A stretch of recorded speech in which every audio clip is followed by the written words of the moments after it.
now going to find the distance the arrow traveled, the time that it was in the air, and the height that it took. I've drawn out a little sketch here of the situation. The arrow left the bow at 42 meters a second at an angle of 45 degrees.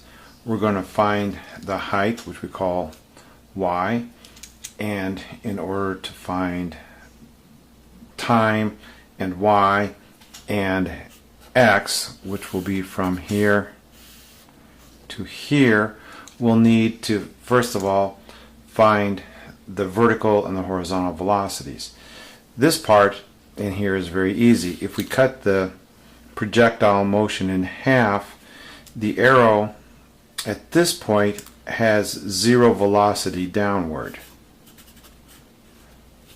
Okay, and this velocity can be found by using sine, and this velocity can be, the horizontal velocity can be found by using cosine. Let's go ahead and find the horizontal velocity. V is 42, cosine is 45. Make sure that your calculator is in degrees and not radians.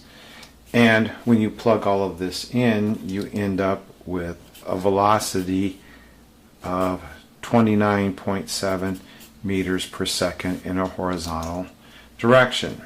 Okay, over here we still have 42 meters a second, sine 45, and we will also get 29.7 meters per second for its velocity here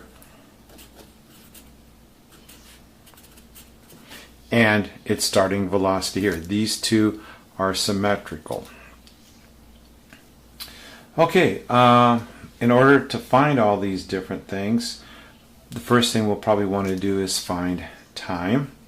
So the final vertical velocity down here, or you can also think of it as the beginning velocity here, is equal to this velocity, which is 0, plus gravity times time. Okay, this one we know is 29.7. This is 0. And since it's accelerating downward, we'll make this a positive 9.8. And we'll solve for t. Bringing this over to divide, we find that the amount of time that it was in the air from here to here is 3.03 seconds.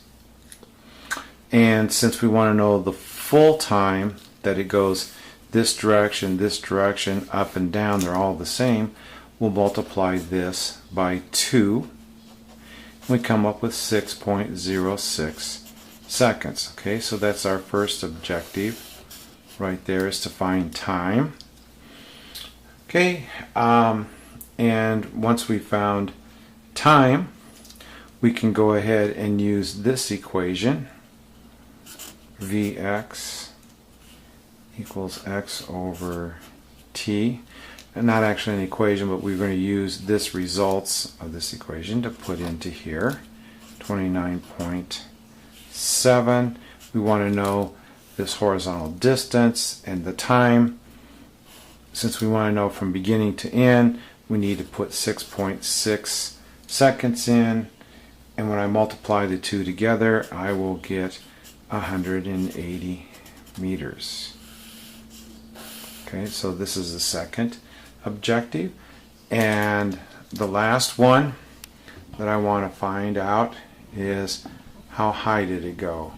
And since the height is only in one direction, I'm going to make sure that I use this time and not this time. So I'm going to use y equals 1/2 gt squared. The height vertical is equal to 1/2 9.81, and the time will be 3.03 squared. And when I finish this up, it will be 45 meters high. And now I have found all three things that I wanted to know. This time there will be no quiz since we're getting very, very close to the test date. I just want to put this out as a review for you. Good luck on your test.